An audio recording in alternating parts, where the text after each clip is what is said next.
안녕하세요. 복지를 바라보는 다방향 스코프 복바다스입니다. 저출산은 인구 유지에 필요한 수치 이하로 출산율이 떨어지는 현상을 말합니다.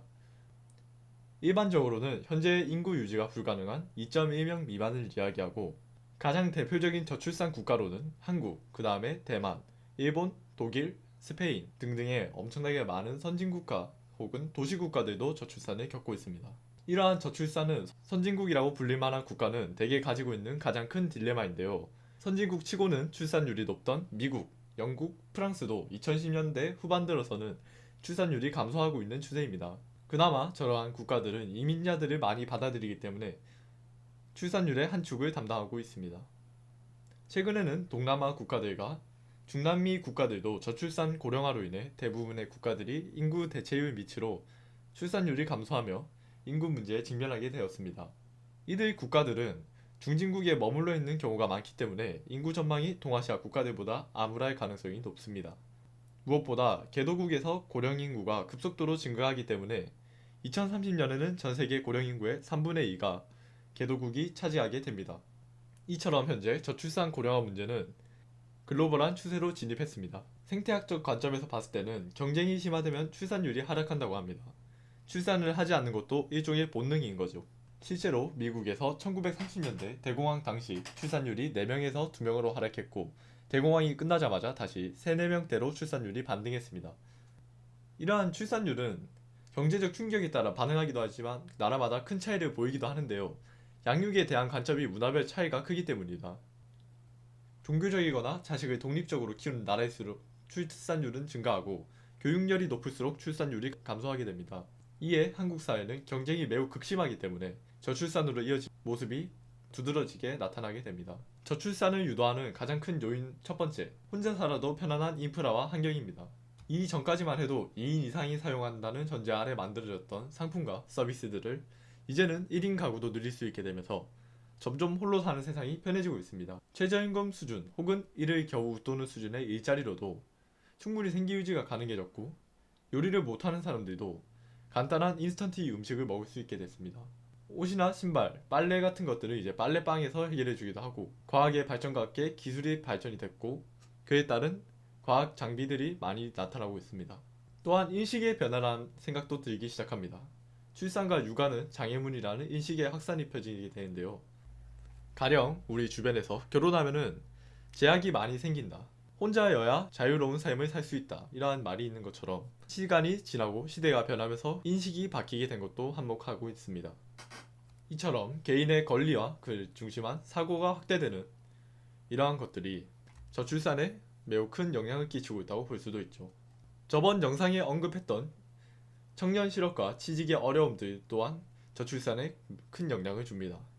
출산을 하면 일단 돈이 계속 들기 때문에, 돈이 지속적으로 필요하지만 취직을 하지 못하기 때문에 돈을 벌 수 없고, 그로 인해서 출산을 하지 못하고 그 이전에 결혼조차 할 수 없게 되는 그런 현상이 나타나게 됩니다. 첫 번째, 산모 신생아 건강관리 지원사업. 이 복지제도는 전문 교육을 받은 산모 신생아 건강관리사가 출산 가정을 방문해 산모의 건강 회복을 돕고 신생아를 보살펴 출산 가정의 경제력 부담을 덜어줍니다.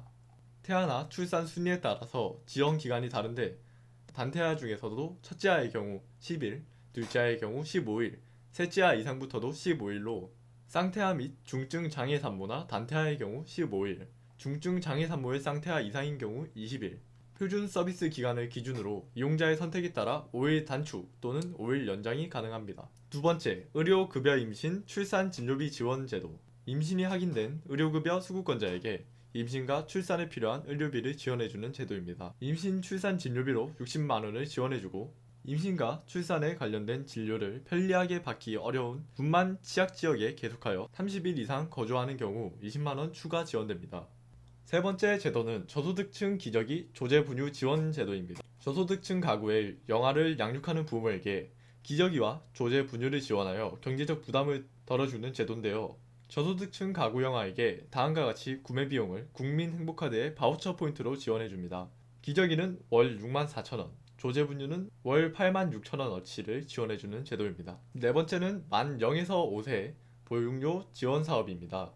이는 어린이집을 이용하는 영유아의 보육료를 2021년에 아래와 같이 지원합니다. 이에 관심이 있으신 분은 영상을 멈추고 확인하여 문의를 통해 신청하는 것을 추천드립니다. 다섯 번째, 가정양육수당 지원제도. 이는 가정에서 아이를 돌보는 가정양육 시 부모의 자녀 양육에 대한 부담을 경감하고 보육 서비스 선택권을 보장합니다. 자세한 지원금 및 지원 대상은 영상을 멈추고 확인해 보시기를 추천합니다. 이 제도는 소득 수준에 관계가 없고 가정에서 영유아를 돌보는 경우에 모두 지원하기 때문에 참고하시길 바랍니다.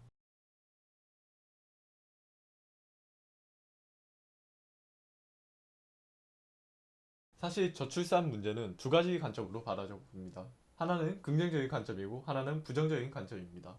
경제적인 관점으로 봤을 때 인구의 전체적인 감소는 경제력의 전체적인 감소로 이끌게 됩니다. 이러한 경제력의 감소와 함께 인구가 감소되다 보면 인구 절벽 현상을 마주치게 됩니다. 인구 절벽은 미국의 경제학자 해리 덴트가 주장했던 이론으로 구성원의 인구가 급격히 줄어 인구 분포가 마치 절벽이 깎인 것처럼 역삼각형 분포가 된다면 사회 구성의 흐름이 약해지고 그로 인한 여러 가지 문제가 발생한다는 이론입니다. 이로 인해 사회의 불안을 초래하고 사회에 우울증이 생긴다거나 여러 가지 문제들이 발생할 수도 있다는 부정적인 관점이 존재합니다. 긍정적인 관점에서는 사람이 적음으로 인해 더욱 많은 사람을 통제할 수 있게 되고 그로 인해 복지를 더욱더 선택적으로 할 수 있게 된다는 거죠. 인구가 과하게 밀집된 인구 가밀 현상을 해소할 수도 있으며 부족한 보육시설을 해결할 수 있을 뿐만 아니라 현재 과도한 인구로 인한 행복 저하를 해결할 수 있다고도 봅니다. 게다가 장기적인 인류의 생존을 위해서는 이상 제가 준비한 모든 복지제도를 알아봤는데요. 여러분들이 몰랐거나 혹은 혜택을 받을 수 있음에도 여태까지 받지 않았던 복지제도가 있었나요? 만약 그러한 제도가 있었다면 구독과 좋아요 눌러주시고 하루빨리 받으시길 바라겠습니다. 영상 시청해주셔서 감사하고 여러분들은 현재 우리나라의 출산 복지 제도에 대해서 어떻게 생각하시나요? 여러분들의 의견을 댓글로 남겨주시면 이를 통해 우리 사회에 더 나은 복지 정책을 같이 연구해봐요. 이상 영상 마치겠습니다.